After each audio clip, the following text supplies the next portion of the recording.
So when my mother was on hospice, it was December of 2022, and it was at Christmas time. She actually went on hospice uh, on my birthday, the day after Thanksgiving. And Christmas Day came, and there was no presents. There was no tree in our house. There was no decorations. My mother had actually been in an end-of-life coma here at the house for over a week, so she had not spoke. She had not opened her eyes. She had not eaten. Literally, we were just waiting for her to die, and it was just me and her in the house, and occasionally a caregiver would come in and be there while I slept in the house. And so on Christmas, all I wanted to do was change my mother's brief. That's literally all I wanted to do, even though she didn't know the difference. It was just a dignity thing. Like, all I wanted for Christmas was to make sure my mom had a clean adult diaper. She called it a diaper, so I call it a diaper. Anyways, I called the hospice team because they were like, call us, we're on call or whatever. But they were not coming out on Christmas for a, changing of a brief. And so I'm sitting there Christmas morning, and I'm feeling sorry for myself because I hadn't showered in a week. I hadn't slept. I'd maybe slept a few hours in a week because I knew at any minute Mom was going to die.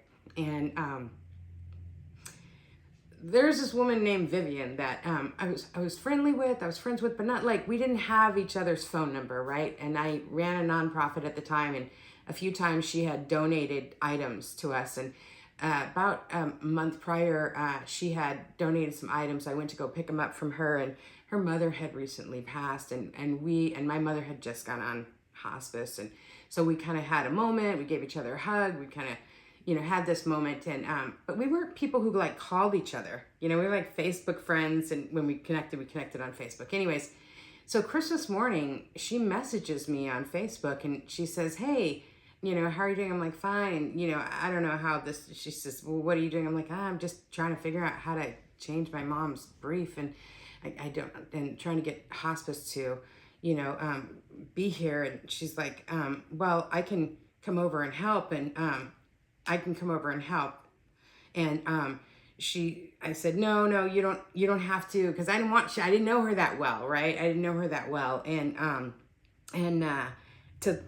to have her come over and do that. Right. And so, anyway, she's like, "Oh no, I used to do it for my dad. Let me come over." Right. And so, she comes over, and she also brings me, like, she'd asked me if I was going to have Christmas dinner or whatever. And I was like, no, obviously there's no, like, I'm thinking to myself, like, I hadn't even showered, let alone who am I going to have dinner with me? I'm thinking to myself. And so she comes over, and we're talking in the kitchen, and then we go back into where my mother is. And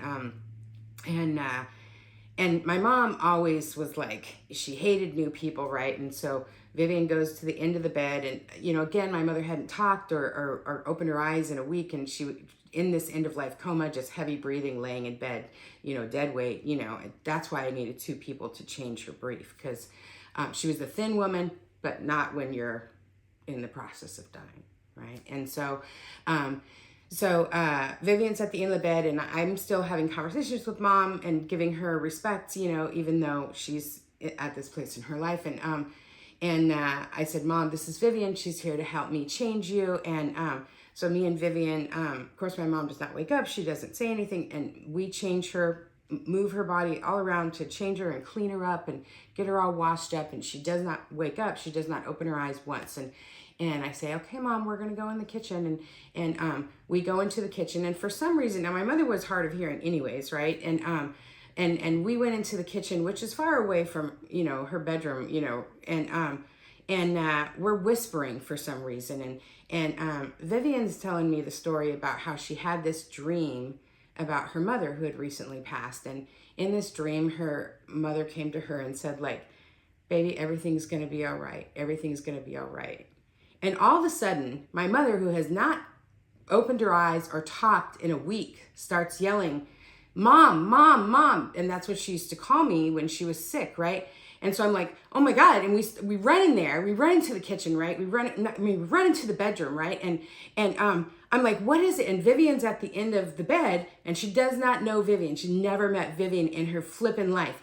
And I go to the side of the bed, and my mom's saying, Mom, what is it? What is it? Are you okay? And because I'm just excited, she's opened her eyes and she's talking, right? And she's calling for me, right? And she sits straight up and she looks right at Vivian and she says, baby, everything's going to be all right. Everything's going to be all right. She lays back down and she closed her eyes. My mother never said another word again. So that was my Christmas Day miracle, and it was also Vivian's Christmas Day miracle. All I wanted was for somebody to come help change my mother's brief, and out of the blue, this woman that really was not an appropriate person to come change her brief came over, and that woman needed a Christmas Day miracle from her mother, and she got it too. So we don't know how it all came together, but that was my Christmas Day miracle with my mom.